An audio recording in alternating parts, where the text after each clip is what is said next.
Congress BRS పార్టీలపై BJP జాతీయ ప్రధాన కార్యదర్శి కరీంనగర్ అభ్యర్థి బండి సంజయ్ విమర్శలు గుప్పించారు.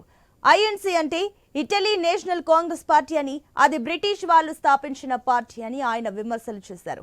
బీజేపీ అంటే భారతీయ ఆత్మ అని, వాజ్పేయి, ఆద్వానీ బీజేపీ వ్యవస్థాపకులు అని బండి సంజయ్ చెప్పుకొచ్చారు. కాంగ్రెస్ అధికారంలోకి వస్తే ప్రజల ఆస్తుల్లో 50% గుంజుకుంటుందని ఆరోపించారు. కేసీఆర్ తెలంగాణ ఆత్మ కాదు, రాష్ట్రానికి పట్టిన శని అని బండి సంజయ్ ఆరోపించారు.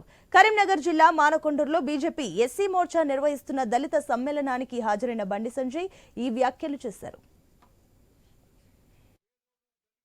కాంగ్రెస్ పార్టీ ఎవరు ప్రారంభించారు? ఏఐ హ్యూమ్ అనే బ్రిటిష్ సంబంధించిన వ్యక్తి ప్రారంభించారు. ఇలా కాంగ్రెస్ పార్టీ పేరుకు ఇండియన్ నేషనల్ కాంగ్రెస్, కానీ కాంగ్రెస్ పార్టీ ఇవాళ ఏంటిదంటే ఇటలీ నేషనల్ కాంగ్రెస్. ఇవాళ వాళ్ళ విదేశీకి సంబంధించి ఇది మంచిగా విదేశీ వ్యవహారాల విభాగానికి సంబంధించి శ్యామ్ పెట్రోల్ అంటే మొన్న మాట్లాడండి. ఏం మాట్లాడిందంటే, మేము ఈ దేశంలో అధికారంలోకి వచ్చిన తర్వాత అమెరికా రాజ్యాంగాన్ని, అమెరికా పద్ధతిని తీసుకొస్తాము అన్నాడు.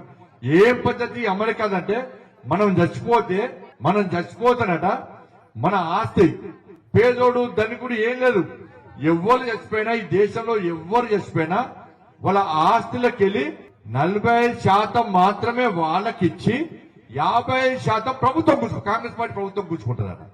నీ అయ్య జాగిరా, నీ తాత జాగిరా కూర్చుకోవడానికి. నేను సంపాదించుకోవడం నా ఆస్తి నువ్వెట్లా కూర్చుకుంటావు? కాంగ్రెస్ పార్టీ ఎవరు ప్రారంభించారు?